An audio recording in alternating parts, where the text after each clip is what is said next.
Have you become fanatical about using a filter on every picture? Do you go through your photos and delete all of them if they don't look perfect? Are you becoming more and more enmeshed with celebrities, trying to buy the bags they sell, the jewelry, their makeup? Are you so caught up in trying to make your life look great that you have no time to really live it? Today on Reaction Reset, we're going to talk about learning to love the unfiltered you.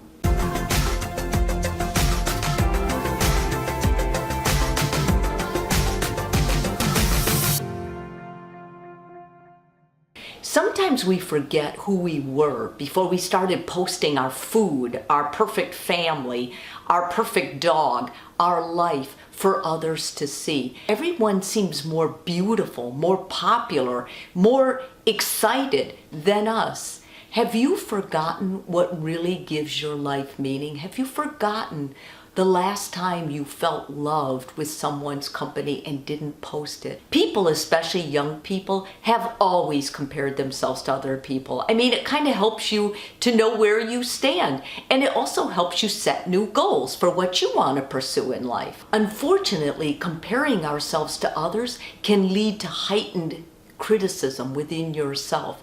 And that's called a comparison trap. When you start comparing yourself to other people, feeling worse and worse about yourself. And there's an increased pressure today for young people because there's more filters. Like, you can post a picture and you don't have to be great looking. You put it in a filter and it makes you look beautiful. It makes you look who you want to be. And before long, your whole life that you're creating online isn't really you. We've not only wasted time trying to compete and do better with our photos we post and making them look better on Instagram, but we've wasted time envying other people who are doing the same thing, but we can't understand that because our virtual world becomes completely real. Most people using social media have struggled with the comparison trap. We all have vulnerabilities, insecurities, and things that we're afraid of.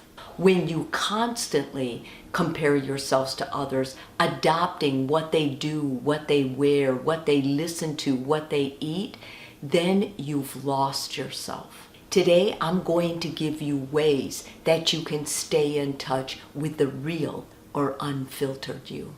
First of all, it might be time for a social media cleanse. I know nobody wants to hear that, but it's so important. For most of us, if we start with 2 hours a day and just shut everything down, and then gradually you can increase maybe to 2.5 hours an afternoon. The more you do this, the more you're going to realize how seductive you had been trapped into this social media. You're going to start feeling better about yourself, less depressed, and less anxious.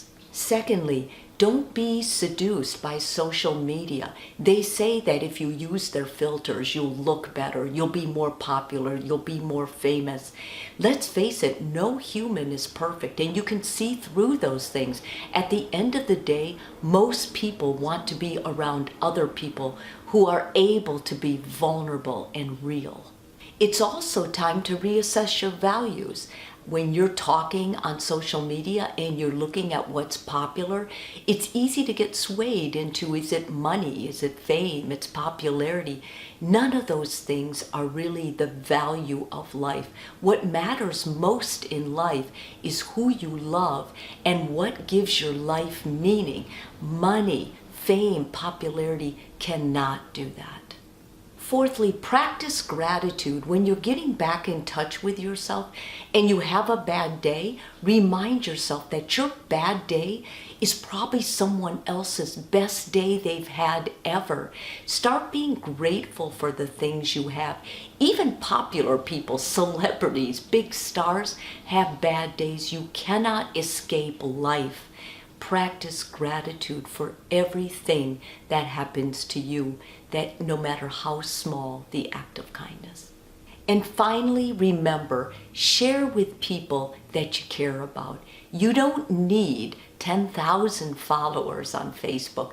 Those people don't mean anything. What means something are the people that stay, that really follow, that are good friends or become colleagues with work. What matters is that people invested in your social media and who you're invested in are helping you become a better version of yourself. The more technology we have, the better we have to learn to use it.